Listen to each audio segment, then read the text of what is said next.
Ben, you are behind Matt by 1 point in the pick a winner standings, and Jackson, you are not on the board. Kiska, our beloved Grid Network dog, is ahead of you by picking Max. So what do you got to say for that? Kiska knows more about wheel than me. That's all I can say. I'll put it down to I probably shouldn't be submitting as much as I have, Joe.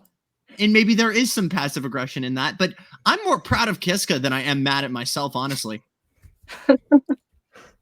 Well, that being said, do you want to lead us off with your pick a winner for this week for Suzuka? Suzuka, are we doing both the winner and seventh here, guys? Just start with the first winner. Yeah. Start with first. Every dog has their day, and I think genuinely, this could be Lando's day. I talk about the chaos that could happen, and McLaren might be hiding something, so I really do think something cool could happen there. For seventh place, I am going to say George Russell. Oh man, pick a winner. As much as I want to say Sainz, just because he seems to be so motivating and everything, I have to go with Max. Simple as that. Max Verstappen, I think, has to be my pick.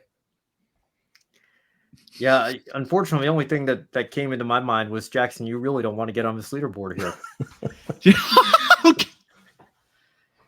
I mean, man, you could change it back to Max, unless my decision is final.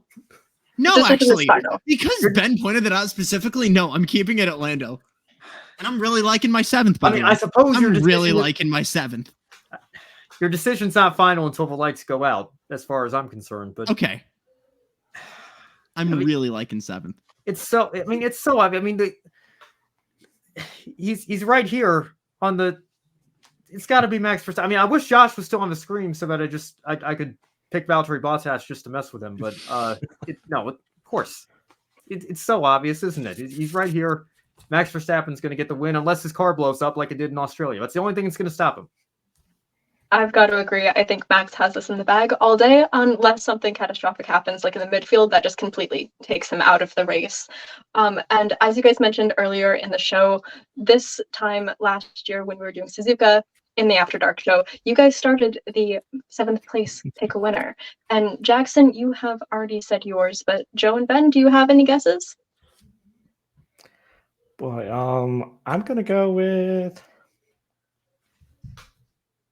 Oscar Piastri. I think this is a hard one, so. Yeah, well, we're still going to be tied, Jackson, either way, because I'm going to go with George Russell as well. Okay. Nicole, what do you have? Solid choice. You guys kind of blew my predictions out of the water. I didn't want to be predictable, but here I was.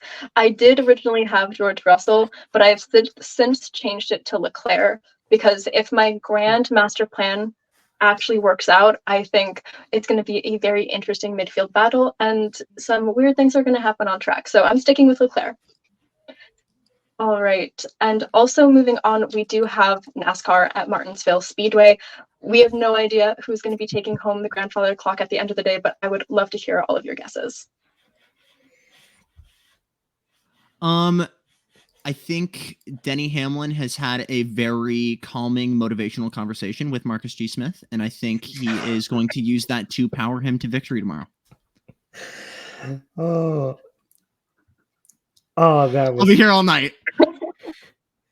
And I think we're thinking about a roundtable next week about that topic. Yeah. So, yeah. Oh. You want to talk about After Dark? Yeah. Yeah. Literally. That was a surprise to wake up to for a lot of people. Oh my gosh. Yeah. Anything can happen after dark. I think for a pick a winner, I got to go with Kyle Larson. I think he's there. 2 consecutive poles. Could have won last weekend. Caution ruined it. He's going to do it again. LA Clash, Richmond, and Bristol. There's a common theme here. Denny Hamlin, the king of short tracks in 2024. Again, maybe not quite as obvious as Max Verstappen, but I think the obvious favorite to take home the grandfather clock at Martinsville. Absolutely. I think it'd be bad to bet against Denny Hamlin at this point. So he is also my pick a winner for the week.